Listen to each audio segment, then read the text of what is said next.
Sous cet abri, cet homme a passé quelques nuits. Il connaît désormais tous les coins et recoins de Sada. Sans domicile, sans ressources, sans famille, Franck Baudot, 50 ans, s'est retrouvé à vivoter à Mayotte. On peut dire qu'ici, vivre dans la rue, c'est pas évident. On peut dire que c'est dur, hein, surtout quand on nous appelle Muzungu. J'ai eu de la chance quand même d'être encore là, mais c'est toujours grâce à la générosité de quelques personnes qui se reconnaîtront. Et aujourd'hui, j'espère que ça va changer un petit peu, parce que je ne suis pas en train de craquer, mais pas loin, quoi.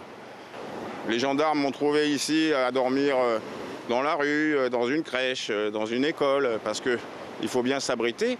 À Sada, on peut dire que par rapport à d'autres communes, on peut être en sécurité, même si c'est pas évident.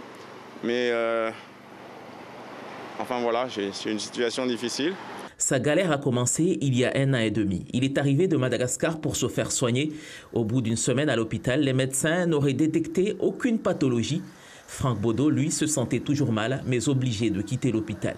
Arrivant de Madagascar et n'ayant pas d'adresse en France, plus d'adresse en France, hein, évidemment, je me suis adressé à la Croix-Rouge en premier, hein, qui m'ont dépanné en bon alimentaire, qui m'ont trouvé à ma sortie de l'hôpital, donc il y a 1 an et demi, hein, en janvier dernier, de l'année dernière, qui m'ont trouvé une place en foyer relativement mal fréquenté, puisque là on m'a bien endormi avec des drogues que je ne connaissais pas, et on m'a tout volé, le peu qui me restait, ce qu'on ne m'avait pas volé à Madagascar, et enfin j'avais peu grand chose, hein, et même mes chaussures.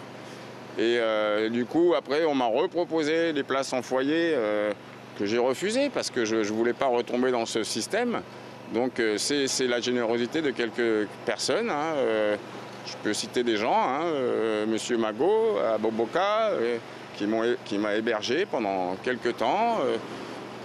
Et diverses personnes, hein, sur Mayotte, hein, qui m'ont aidé. L'engrenage donc, voire le naufrage pour cet ancien marin qui aujourd'hui espère que l'administration lui trouvera une solution pour renouveler ses papiers pour qu'il puisse trouver un travail ici à Mayotte et avoir un horizon.